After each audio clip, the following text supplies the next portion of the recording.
And it's with great pleasure that I do this as well, because Charlie is an old schoolmate of mine. Where are you sitting, Charlie? Right here. Ah, there you go. Charlie and I grew up together, not in the same neighbourhood, but going to school together from grade 1, I think, to about grade 8, was it, Charlie? So we went through the School of Hard Knocks. That's out there on Mary Meeting Road. Anybody knows? I believe they call it St. Pat's now, if I'm not mistaken. Charlie was one of those fellas that was always seen but never heard. Charlie was really a quiet fella, and I was really surprised to find out what Charlie had done with his life after university. You know, you get people in school and you sort of look at them, you say, God, that fella looks like he's going to go a long ways, you know. And you see other people and you say, well, gee, you know, he can't even get a word out of him edgewise. And Charlie was the latter. Charlie was the type of fella who would sit down with a book in the quiet, in the corner, and not cause any ripples in the pond at all. I mean, Charlie would be as inconspicuous as possible. He learned, like I did, that it was better to be seen and not heard. Because, you know, that's the way we grew up in the family of 15 that I grew up in. It was better that you weren't heard, actually. But, I mean, I was astonished when I met Charlie about 25 or 20 years after getting out of school. He and I parted company, I believe, around high school. And Charlie went on and finished high school, and he went to university. And he got his business degree from Mon here, and he got a CCIM designation in real estate. Now, for those of you who are in real estate, they'd know what that means, but that's pretty high up there on the calendar. Charlie has started 60 businesses here in St. John's, all of them in Newfoundland. 60 businesses. Holy Moses, I couldn't believe it. You know, and that's in the period of 13 years. He owns companies like Martech, which is a really large real estate company. They own half of St. John's. And another company, Morgan and Finch. And his latest was, and I believe Bill mentioned buying Ron Pumphrey's book down there, Bennington's Gate bookstore. Right on. Charlie owns that as well. Bill, I don't know if you knew that. That's down in Terrace on the Square. But anyway, having known Charlie all these years, I ran into Charlie, I'd say about 10 years ago, maybe 12, not even that probably. And I had to find out a little bit about Charlie. I mean, Charlie was the most least likely to succeed in school. The guy, I mean, he owns, I don't know how much real estate he owns in the province. He was telling Linda and I about a little deal he's putting together down in Florida. It's going to net him $7 million or something. Dear God, he's loaded with money, folks. Charlie Oliver, come on.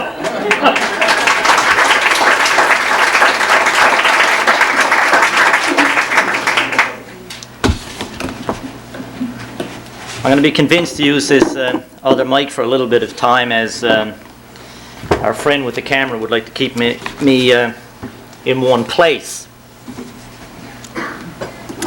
Namaste.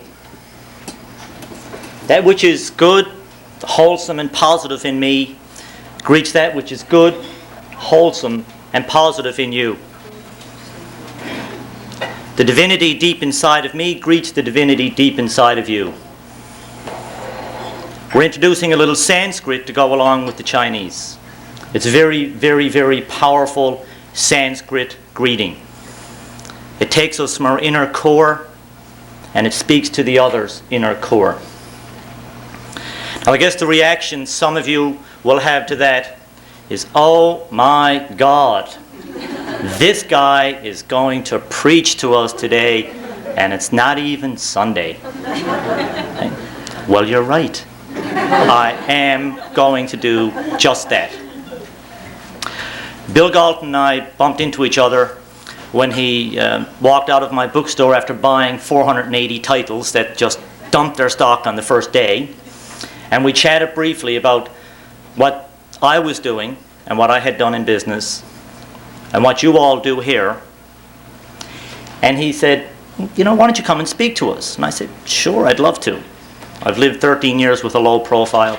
It's time to say, come out, shed your cloak, and share some of what you've learned, and so on. So, since then, I've thought about what will I talk about, or what will I share with you, or what can I tell you that will benefit you, okay, and not benefit me. Because normally, what would happen is I would come up here, and I would say, hey, I'm Charlie Oliver. I went to school with John Snow. I was a pauper. I went to school with patches on my sleeves and patches on my knees. My father was a bus driver. He taught me integrity, ethics, and morals. And we could go on from there, and I could give you a wonderful dialogue that would buff my ego. Okay? And I would benefit tremendously from that. However, you've all heard that before. You've had speakers here who would talk about their success, and they talk about how they have done it, etc., etc., etc. And I could do just that, and we could have some fun, we could change some stories, and we'd all have some laughs. But at the end of it, you'd walk out of here and you say, well, yeah, this guy's successful, he's doing fine. So what? So what I'd like to do is go out on a limb. I'd like to go do something that I've always done in my business career, which is do what people say you should never do. So I am going to talk to you about some things that are a little different from a businessman's perspective, but very familiar to most of you. I'm going to try to follow some notes I've made, and I'm going to veer off them from time to time. And excuse me, Mr. Cameraman, but there's going to be times when I'll leave this and walk around a little bit, and you'll lose my voice. What I'm going to try to do is to issue each and every one of you a wonderful challenge. Okay? And I'm going to do it in a little different way. Like I was trained in Chicago by psychologists and psychiatrists on how to give presentations nationally. And that would lead us to getting into this. And I would be yelling and screaming and saying, we're going to have a hoot. I'm going to motivate you. I am going to make you all powerful. And that comes from my stomach. That is a gut instruction. That is how you get people motivated. But what I'm going to do is I'm going to speak from my heart and my mind. And those are commodities that we as business people don't like talking about. Shh, don't do it. So, before I do that, a couple of little things. Let's talk a little tiny bit about me so we can have a bit of background. Over the past 3 to 5 years, I have changed my whole philosophy on life, business, approach to friends, etc., etc. What I have decided, and I decided, was that I was going to run my own life. And note that, run my life. I'm not going to let situations, circumstances, good, bad, or indifferent, dictate what I do. And by doing that, I have achieved what some people would say is success. But is it truly success? If I have a dollar bill or I have $1 million bills, is that truly success? We all, in this wonderful couple of decades, have gone from the 70s to the 80s. We've been monetarily driven, and people measure each other by how many dollars we have in the bank, or how big a house we have, or what kind of suits we wear, or do we have Gucci shoes, or whatever. The thing is, success comes more from inside. Okay? It comes from human terms. It comes from how you succeed yourself, how you judge yourself. It's from balancing yourself. And they're the type of things that we're going to talk about. A last thing before I issue my challenge to you is that throughout the past few weeks, since myself and Bill did speak, many of you have talked to me and said, wow, this is great, you're going to come up, we're going to hear how you've been successful, this is going to be great. Others have asked me, please, if you're going to speak, will you try to take it away from business a little bit? Like it seems like everybody talks about success in business. Okay? And others have actually changed business, travel plans to defer just to be here with me. And even as recently as last night, my mother called and wanted to know if it was okay to sit in. And I said, hey, this is a pleasure. I'd love to be the one giving back some lessons if in fact I can do that. So to every one of you, I'll make the statement, I hope I shall not disappoint you, or where I'm with positive thinkers, let me say, I know you're going to enjoy the journey. So here we go. The challenge and the topic of what I'm talking about is positive living. It's a step beyond positive thinking. I think everyone in this room is more familiar with positive thinking and the whole things that go with that than perhaps even am I. So I'm going to invite everybody on an individual, one-on-one basis to look inside of yourselves, okay, to that part that guides and counsels you, and to challenge yourself, as I challenge you today, to move beyond positive thinking and aggressively embark upon positive living. And I challenge you to do it now. The question, what is positive living? And as I told John Snow and Linda before, everybody here is familiar, has heard, read, or experienced what I'm going to talk about. There is nothing new. What I'm going to try to do is to consolidate it, put it into a package, and then hopefully you will assimilate it and make action out of it. So, positive living's first step is to do exactly what most people have been doing, is to think positively. From those two words come your future. Be it from the tenets of metaphysics, which says thought comes first, action comes later. If it is a positive thought, then you can most likely expect something positive. But one thing is known for sure. If that is a negative thought, then you can be sure you will not get a positive response. It does not happen that way. Society does not dictate it. So, with all this positive thinking that you've been doing over years and years and years, why, and I'll say why have many people not achieved positive life, positive lifestyles, positive attitudes? Okay? You know, the thing is that in order to go from reading something that tells you to do it properly to actually having it happen, takes action, effort, dedication. It takes an attitude that leads it all. But most importantly, it takes action. Okay. So, what am I talking about? And just to save some, I notice some people writing is being the forward thinker that I am, to save you from that and so you can actually get into what I'm saying. I have got my notes in hard copy. If anybody wants them, let me know after, and we can arrange to have them available and picked up probably at our bookstore or whatever. So it's, if you would just want to concentrate, I have taken that little thing off the side. I want your attention. Okay, so what am I talking about? What is positive living? Okay, positive living rests on three things, and three things only, and a minister in a church will tell you the same things I'm going to tell you. You have got, number one, your body, okay? The container of you, the physical. You've got number two, the mind, okay? And we're going to talk about these in turn. And number three, we have, oh God, the spirit, the soul of ourselves. Okay?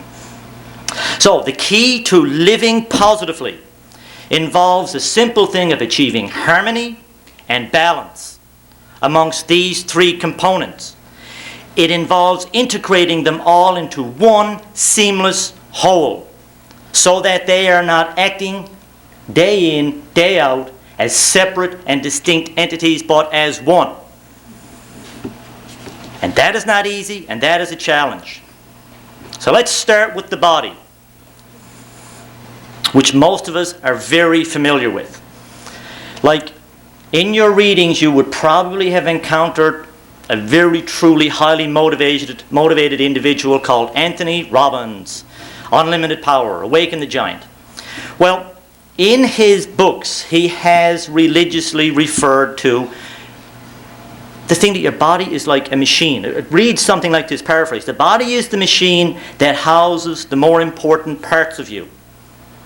Your soul resides there, your brain, your intellect, your attitude, your emotions. Okay. If you don't keep it tuned, it will break. Fact. If it breaks, it will normally take you at least the same amount of time to fix it, or greater, than it took to break it. Okay?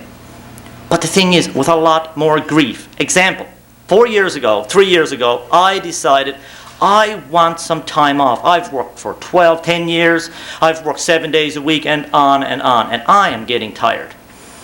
So my mind said, look, if you had a heart attack and the doctor put you in hospital, you'd lose 2 months and the world would go on. So I said, oh God, let's fake this. So I told my staff, we're going to make an assumption. I've just had a heart attack. I'm going down to Florida for 2 months. And you've got to do without me, and I don't want to hear from you. And I left. Done. I came back. My business went along. God, they don't need me. What a shame. But you know something? I had a lot more fun rollerblading and weightlifting and reading and studying than had I had needles punched in my body with IV tubes and someone, tearing my chest apart. My wife spoke to you folks about 2 years ago, give or take, Peggy Manning. And she would have probably used a remark something like this. And it goes, how can you manifest the potential, your true potential, when you treat your bodies, which are supposed to be temples, like ghettos? And I can rest my case quite simply by saying, no offense to the chef, but look at what we put into our, not me, look at what some people put into their bodies this morning. Okay? I mean, if you think about cigarette smoking, which slows down the flow of oxygen to your brain, let's forget cancer. It just slows down how this works. If you think about meat, which takes anywhere from 48 to 72 hours to digest, okay? I mean, we can go on and on and on. The thing is that if you are thinking positive health, and you are throwing all this into your body, slowing your body down, then I got to be quite frank to you. I can tell you one thing positively, it will not happen. You will not be healthy. You will have ulcers, cancer, heart attacks. Think about some of the simple things you can do. You can exercise. You can breathe. You can get into a new term called body work. And body work incorporates such wonderful things as touch for health, aromatherapy, chiropractic, massage, sunshine, all these wonderful things. They are all invigorating to your body. And you know something, it is so very hard to be positive when you've got yourself a pain or a chest problem or breathing. It's difficult. So you do have the ability to change. Now, with that being said, I do not expect you or anyone to instantaneously get ourselves into that health mode. Like, I am guilty. I love wings at the Sundance. Okay? It's just like, I want them. But the thing is that I am killing that addiction. I am getting away from it. But it is all a step-by-step process. The mind. Okay? We all know it. It's this creature that handles between the 1/4 inch here and the 1/4 inch there. Okay? And it is divided down the middle. We've all heard about left and right hemispheres. We've heard about how females tend to be intuitive and emotional creatures, calling upon the right hemisphere of their brain. We have heard how us men are so left brain dominant. We are logic. Okay? The thing is, we sometimes wonder, why do men and women have trouble communicating? Well, one is talking with emotion and intuition, one is talking with logic. And you're coming from different perspectives and different planes. The thing is we have to realize that. And we have to realize that if we can learn and ultimately become truly positive, there's a thing is, how do we make these things come together a bit more? So I've got a couple little steps for the mind. And we can go through them and we'll talk. 1, your brain must be exercised. Okay? So we do exercise our brains. I think most people in this room read. Most people in this room are pretty well having stimulating conversations, that type of thing. So yeah, we're exercising our mind, and we're doing something. That's fine. It must be challenged. Okay? So now, just over and above just a general conversation, we want to take our mind and push it to a little extreme. How do we do that? Well, just go do some things a little different sometimes. Go and take a game of chess, okay? Follow yourself with some math questions. Do things that are outside of your normal intellect, but do it and challenge it. Your brain must be balanced. A thing called Brain Gym. Anybody heard about it? Brain Gym is a wonderful little game we can all play, whereby we teach our brains how to be synchronized from the left to the right. Like, if you're left brain dominant, there's certain things you would do that differ substantially than if you were the other side domination. So how do you do that? Well, play a game with yourselves for the next week or so. And that is, when you get out of bed in the mornings, and you normally put on your slacks or your underwear or your shirt a certain way, left arm or right arm, and we all do it, reverse it. Just get up and say, no, this is how I normally do it. I'm not going to do it that way. And do that. And what you are actually doing is changing the utilization of the brain cells to the other side of your brain. For those of us who are married or living together and still sleeping together, you normally will sleep on one side of the bed. Flip it around for a week, right? It's something new. You'll enjoy it. There's another component of balancing that I have given to myself as a personal challenge. And as a businessman who's supposed to be successful, it's really, the word is, I suppose, challenging even to express this to a group of people. And that is to get in touch with that other part of you. As a male, and the challenge in the 90s is for men more than women, to get in touch with that other part of you, that part that is emotional and intuitive. Or to put it quite subtly, to get in touch with the female that lies within us. And no, you don't have to be gay, okay? We all have a mixture of male and female in every single one of us. So what I'm saying is that we have to get in touch with that. Because once you get in touch with that, if you've got logic and you've got intuition, emotion, what a mixture. The past 5 years of my life have been proof that by the blending of both of those things, success in what people call monetary terms just grows. But so does success in relationships, etc., etc. There's another aspect that we should become aware of, and it relates to accessing that part of yourself that is creative. And you can do that through a dream state. When you are asleep at night, you have got yourself just phenomenal accessibility to knowledge, to awareness, to things that are happening and so on. And Edgar Cayce, who some people may be familiar with, is a wonderful, wonderful man who was able to, he did 14,000 channeled readings, if you want to use the term. He helped people, he cured people, he guided people, he talked on so many different things. Had a quote, and it was wonderful. It says, "Tonight's dreams are the answers to tomorrow's questions." You know, tonight's dreams are the answers to tomorrow's questions. I've been successful over the past 5-6 years by accessing, but not knowing it, my dream state. I go to sleep at night, throw the question in my brain, wake up with the solution. Recently, my trusty accountant advised me, this is about 3 weeks ago, advised me, "Charlie, I got some bad news. You owe Revenue Canada in this particular company $74,000. Right? $74,000. I said, "No." I said, "We have got a zero tolerance on tax. Right? This just can't be." So he went and he saw another accounting firm, and they came back and said, "This is it. There's no solution." I said, "Leave it with me for the weekend. Go to sleep on Saturday night. Ask myself the question, dear higher self, I don't want to pay tax, please." So I woke up in the morning with the solution. So I go into my accountant on Monday morning. So if we did this and this, would that solve it? And he said, "Why didn't I think of that?" I said, no need, take it back. He said, okay. I said, "Why didn't you think of that? I'm paying you." Anyway, the thing is that the dream state does give you access, and there are ways of getting in touch with that. Okay, now for those left-brain, logically dominated males listening, you may say, "This guy's off the wall." Well, that's great. I love being off the wall. Right? Your brain must be fed. So in order for it to function properly, effectively, and efficiently, it needs oxygen, it needs minerals, which means you eat the right product.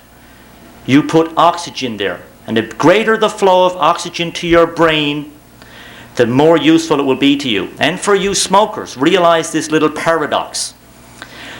If you smoke, it slows down the flow of oxygen to your blood, which makes you not think, which proves the point that if you could think, you wouldn't smoke. So,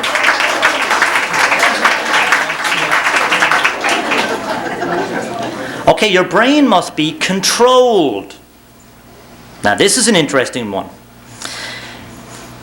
We all know that our brain does, in fact, respond to our thoughts. I mean, like, you know, if you think negative, you can be miserable. You want to be depressed, you can be depressed. So, we must control the thoughts in our brain. So when something negative starts going in there, change it. There's so many people out there who are sick. Medical doctors, with their conventional wisdom, as good as it may be, actually have to acknowledge that yes, the mind state of an individual affects their health. People who have cancer have actually taken it and changed their lot in life by adopting the right philosophy, by adopting the right attitude. Because it leads to, I can get better. I will do the things necessary to get better. And it happens. But the people who think negatively get what they want. And the unfortunate thing about how we are made up as humans is that for those of us who are positive thinking, we are going to do certain things. Well, we got to actually do something. The chore is on us because we think positively. If we thought negatively, we would still be in bed this morning. We would not get up, because to be negative means, hey, just let it happen. CBC, or I think NBC, did a show on TV 2 nights ago about the mindset of the new America, whereby so many people are being late for work, being sick, they're not sick, and the excuses for not achieving, not doing, not accomplishing, not being successful. See, there's dictionaries and dictionaries of excuses that we can all call upon. Okay? So it goes down to control your thoughts. And I challenge you to control your thoughts. Okay? Yes, you think positively, but everybody has negative thoughts. So let's twist them around and reshape them, reform them, recolor them, make them positive. The interesting thing is as well, I like this line, that those people who, the purveyors of negative thoughts, certainly have reaped the lifestyle incumbent upon actions such as they warrant, which is wonderful. You want to be sick, it can happen. It's too bad that the positive thing doesn't happen as quickly, but it will, and it does. Sixth component of your brain's activity is that it must be rested. Okay? And we sleep, don't we? And doesn't that rest our brains? Well, I don't know. Like, all of us are here today, and our brain is functioning at a beta wave, for those who haven't been familiar with it. And as we go to sleep, we roll down through alpha into theta and ultimately get into delta. So, yeah, we do get some rest, and we do slow it down. When we get into rapid eye movement, when we do our dreaming and so on, we come up out of delta a little tiny bit and so on. But there's another way, and I'll talk about it in a second, of how you can actually perk your brain.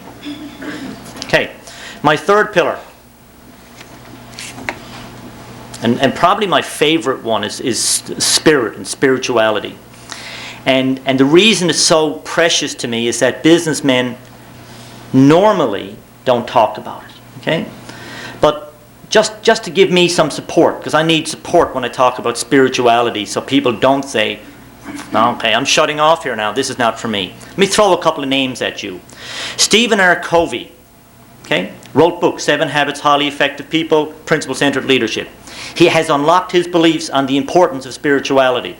He's preaching it all over mainstream business circles, IBMs and Xeroxes, etc. Hiram Smith wrote a book called The 10 Natural Laws of Successful Time and Life Management. Has a quote that comes out of his book, and this is wonderful. I have found that when I follow my own dreams, the magic is there. The coincidences of people, resources, and opportunities seem to magically fall into place. When I follow the crowd, the magic disappears. Isn't that wonderful? When I follow the crowd, the magic disappears. Tom Chappell, the guy who manufactures some natural, Toms of Maine underarm deodorants and fragrances and toothpaste and so on, actually took 3 days a week out of his business to go to divinity school at Harvard, then went back to his business and applied it extremely successfully. And then my personal friend, John Carabiris, dear friend who owns Seagull Pewter out of a little thriving metropolis of 3,000 people called Pugwash, Nova Scotia. 350 employees doing in excess of $20 million a year in sales. Believes his founding principle in his business is that it rests with the spirit of the individuals who work with him. And he puts it in writing and he practices it, and he is very, very successful. The reality, if we are to continue to succeed into the 90s, be it in business, be it in personal, be it in whatever walk of life you want, you must incorporate the truest forms of spirituality in your life. And please understand what I'm saying. Spirituality and religion sometimes come together, but there are times when they don't. You know, religion tends to try to categorize that. When I talk about spirituality, it is you. It is the inner you. It is what makes you tick. And when you bring that in, you will ultimately roll on with positive living. You will take that extra step. Now, in order to get there, it means to get to know yourself. And that can be a scary thought for some of you. I mean, really, to get down, forget the public persona, forget the face that we all see here. We're talking about the real inner core you. Who is the person behind the face? It means taking your positive thinking to levels that you never even thought would happen. It's driving them past the envelope of your own believability. It means taking every single negative event, every bad news, all the upset, and looking at it from a very positive perspective. And you say when something bad happens, whether you lose your job, whether you just got cancer or whatever, is what is the lesson in this for me, and how is this going to move my life towards a positive process? Not one of, oh my God, I am not getting that contract. Or, oh my God, I have got cancer. Rather than, this is fantastic. This is an opportunity for me to grow. And you know something?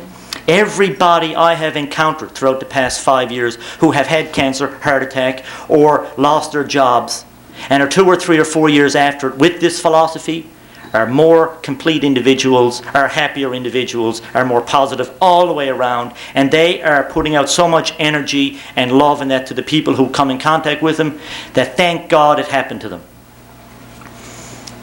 It means trying on meditation, and I don't mean medication, meditation.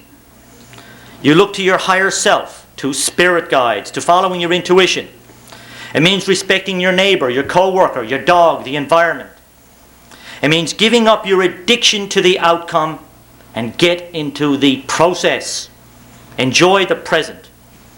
It means you subscribe to the fact that you cannot create a better past. You cannot create a better past. It's gone. Look, we all hang up on what happened yesterday or last month or when we were a child. It is gone. You cannot change it. It is today where you create the tomorrow of your past. Right now, in the here and now, right in this moment. And if you want to be positive, you can't be positive if you're carrying excess baggage from 10 years ago. Dump it. So what it means is pushing the envelope in all the areas with love and concern for every living creature, including yourself. And mothers and fathers know this so well. They take themselves aside and they look at their children to the point that there are times when they should draw back into themselves and think about themselves as a person and put some respect and love back to themselves. I mentioned earlier the benefits of meditation. Your brain can actually be quieted through the process. Those who have gone through the process of meditation will understand it. Those who have not said, my God, Jeff Sterling reincarnated. I mean, it works. It works big time. Those people I know in business who think and have a philosophy like I do all meditated. John Carabers meditates. Everybody I know who was moving ahead in the 90s meditates. Because if we don't, our thoughts will master us. And if our thoughts master us, we are in trouble. We have to master our thoughts. Remember, a controlled, rested mind works much more lucidly than does a jangled one. In meditation, we have the benefit to sit back and look at our thoughts. Why do they occur? This ultimately leads to silence, and silence leads to insight. Meditation offers you the opportunity to look at how you think. It lets you get in touch with that part of you which guides you and directs you, which most of us shut out. We don't listen. You know, meditation does not mean sitting down in front of the TV with a beer in one hand, cigarette in the other, and a remote going ch-ch-ch-ch-ch. That doesn't work. You must realize that when you do meditate, when you do get into that quiet space, you can get in touch with your higher self, with your inner teacher, with your conscience, with your soul. You get in touch with that part of you which tells you what is right and what is wrong for you. So you have body, mind, spirit. Positive living. Real simple. And the challenge that I'm asking you is, can you move beyond positive thinking and create positive living? So there, we've transcended normal business boundaries. I haven't talked to you about making millions, but I have. I never gave you a highly charged performance from my stomach. But what have I done? And I mean what? I have spoken to you about the very core essence of what it takes to be successful. And successful being defined as in all walks of your life. Not just in business. Not just with your family. It's too bad that we measure success by money. It's unfortunate. And it's unfortunate that we have to have structures in society that say that, well, Mr. X is going to make $150,000 for 40 hours and someone else for 30. Unfortunately, it's a system we work in. When we analyze it, though, the most important thing to realize is that success is what do we think about ourselves. You take a mother who successfully removes a splinter from a child's hand who has fallen. Isn't that success? I'd say it is. Okay? There's so many different ways. You take someone who actually takes a poor family and brings them and nurtures them and makes them feel comforted and loved. Isn't that success? You take all the people in the world who are working to save the environment and actually can save an endangered species. Isn't that success? I mean, we've really got a twisted view of success, and we got to bring it back to what it is all about. So, I think we got to look at success as a process. It's a process that takes us on a path of transformation from where we were yesterday to where we're going tomorrow. Okay? And that success can happen. Anybody who follows or is a student of metaphysics will understand there's an abundance philosophy. And the abundance philosophy simply states that there is more than enough of anything and everything in this world for each and every one of us. And that's love, health, and money. It's there. Now, you'll never ever see it if you don't start thinking positively. And then you have to go beyond that. Because if you and I left here today and we just left with positive thoughts and sat on our laurels, then I challenge you to say, I don't think that's going to do it. But when you start acting on all the three pillars that create positive living, then absolutely things will happen for you. Now, where does that leave us? Well, I am not here just by a quirk of fate. And anybody who's read a wonderful book on the bestsellers list called The Celestion Prophecy would be familiar with the power of coincidences. And a wonderful statement on coincidences is this: there are no coincidences. They happen for a reason.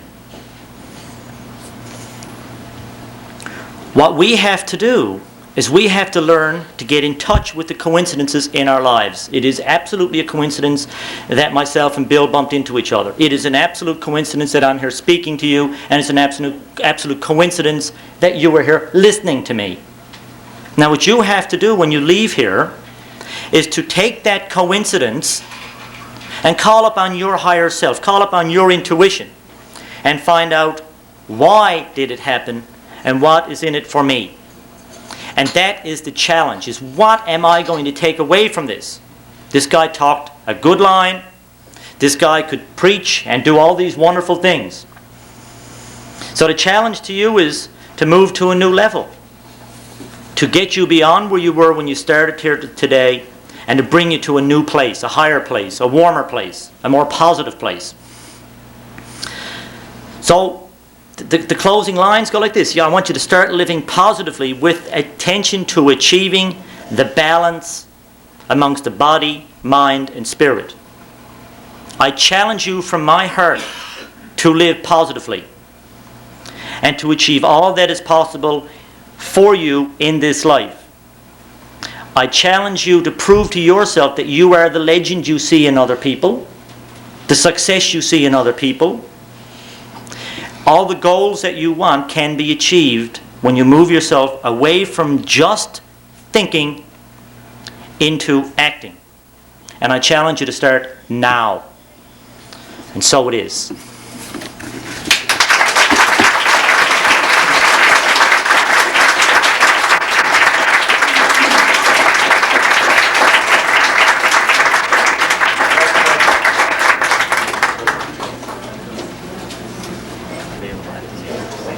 Okay. Mayo, where are you? I'd like to ask Mayo Bethlem to come forward to say thank you to Charlie on our behalf. Mayo?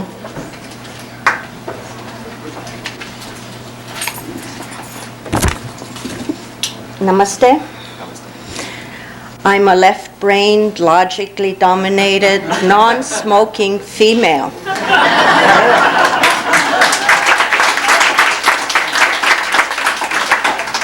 I've been entrusted to thank you on behalf of the club because we hope we are now harmonized, balanced, challenged, reshaped, and reformed.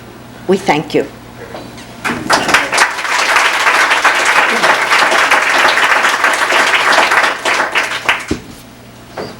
Thank you, Mayo. I just want to add to that, of course, as Charlie pointed out, we want to take some action on what is known as the great disease, which is the disease of excusitis. So we need to start working on the disease of excusitis, I guess, from this moment on, and to get it out of our system. Quit making excuses and let's get on with it. Bill, did you have something you wanted to? It's an interesting topic to debate, Mr. Chairman. Are we going to have any opportunity to do so? Now or in the future? No, I mean here with Charlie present. Yes, that's some questions, or we could have some exchange. Charlie, would you permit some questions? Just what you have in mind? Okay, and do you want to come up, Charlie, and if there's some questions, and before we get on with the program? Okay. Just to start it off, I've been exercising my brain by trying to justify that lovely meal of sausage I had. Looking forward to a meal of wings tonight. You know, you certainly speak good lines, made us think. But let me suggest, is it perhaps more a healthy tension between mind and body and spirit, rather than the harmony that you speak of? Everybody hear the... That, you know, where our core essence is? Okay, has everybody heard... How we grow positively, perhaps? Okay, the question, everybody hear the question, first of all? Okay. In my opinion, I think that all three pillars absolutely are in a little battle with themselves. And the thing that we have to ultimately achieve, and what we seek to achieve, is a harmony or a balancing amongst them. With that being said, if you speak specifically on food and food items, you got to realize that it has been proven day after day that the eating habits of ourselves as society, North American society, is not healthy in general. And we're seeing major changes in that, just on that one point. Now, whether it is a battle between the physical saying, I want my wings, and the mind saying you shouldn't eat them, yeah, that actually happens. And I think it is that little testy behavior going on that does create growth in ourselves. But the growth starts with the two words, think positively, and then your body will ultimately listen, because you're going to keep chastising it, or it will chastise itself with an ulcer. And then your mind will say, I better not eat those sausages anymore. Yes, I can accept that, but not to the extreme of never having them, you see. That's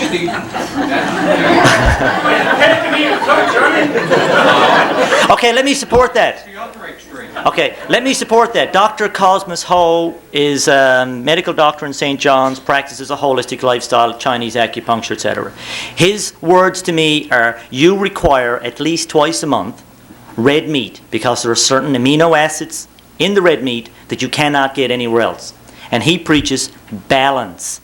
And I'd say the man who eats a plate of sausages at this do, and that's the only plate he has for the month, is okay. Okay?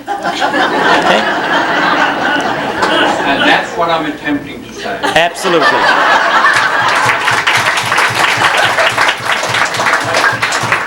You say it very well, you say it. Not that sentence, you know.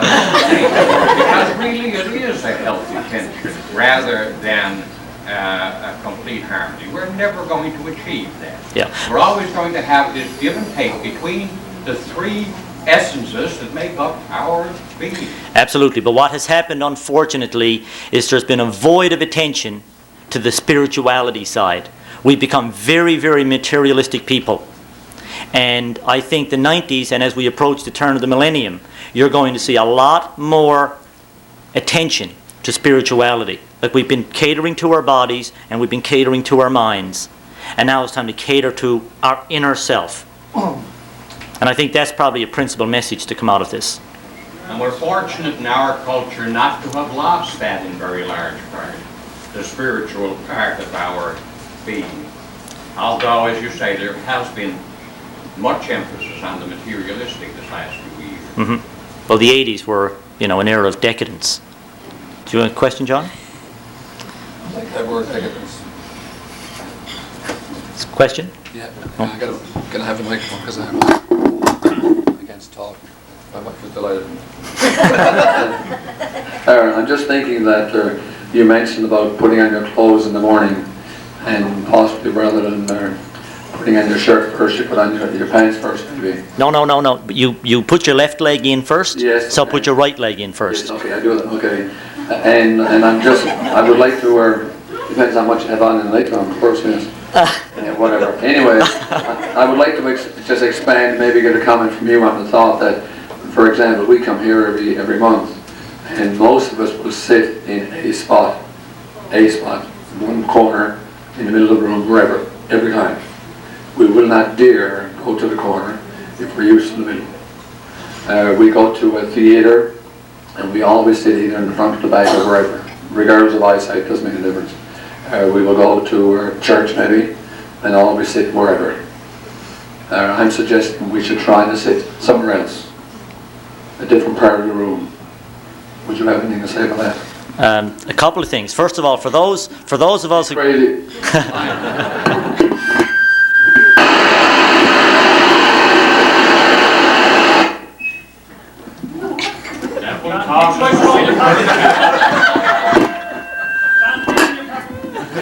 Take it away. Again, it's fixed.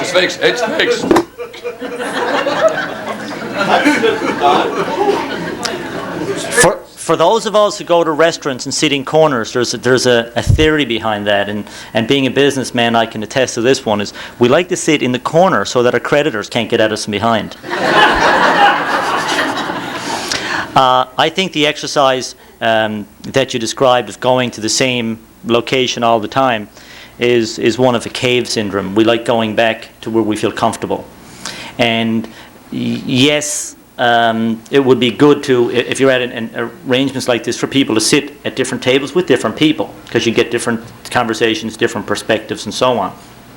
But we have to go outside of our cave, and you'll find to a large extent that men tend to do that more than women. Okay, men tend to be cave dwellers. They like to be to themselves or where they're cozy and warm. I mean, go read a book, Men Are From Mars, and you get a good philosophy on men and women, but it's a cute one. I think it's a good exercise, though. I think that if you're going anywhere and you have an opportunity to sit somewhere different, look at it from a different perspective, use a different part of your brain. You go to a movie theater, you sit on the left-hand side, well, go to the right-hand side. Sure. Feel uncomfortable. That's what you will only grow when you feel uncomfortable. As long as you stay in that little area of security, nothing happens. The question? It's not a question, but just I'd like to tell you how delighted I am to come today. It's the second time I'm coming to Positive Thinker Club. That's good. This time, because this subject that you taught, I really believe in it. And lately we have a problem at home that we always consult about it, and I think I really appreciate that Pumphrey has invited us today and we can hear myself and my husband together. And I'd like to have your note. Thank you very much. How do you get in touch with your higher self other than meditation? Okay. The question is, how do you get in touch with your higher self other than meditation? And the dream state. I have found myself that the easiest way to access my higher self is through meditation. Okay? Now, you can do it through another technique, through hypnosis. And you can actually go through a process of hypnosis and have a trained therapist, guide you to your higher self.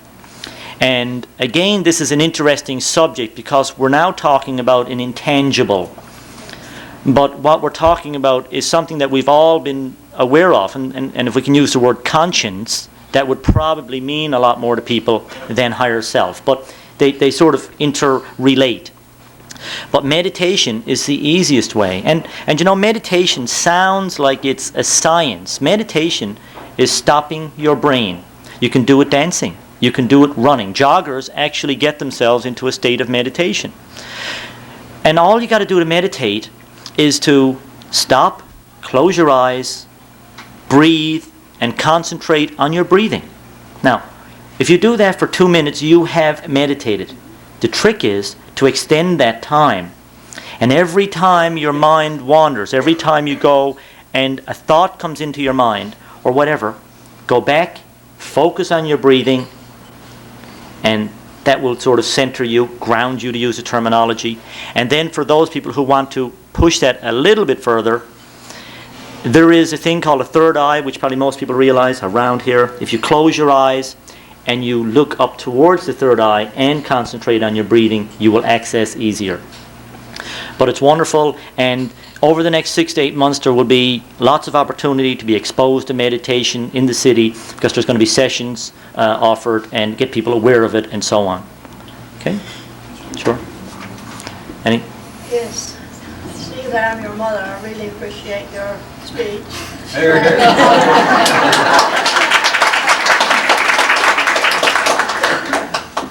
I brought you up to your grade 11, you went to university, and from then on you did for yourself. This morning I have learned quite a lot from listening to you, and I'm very proud to be your mother. Thank you.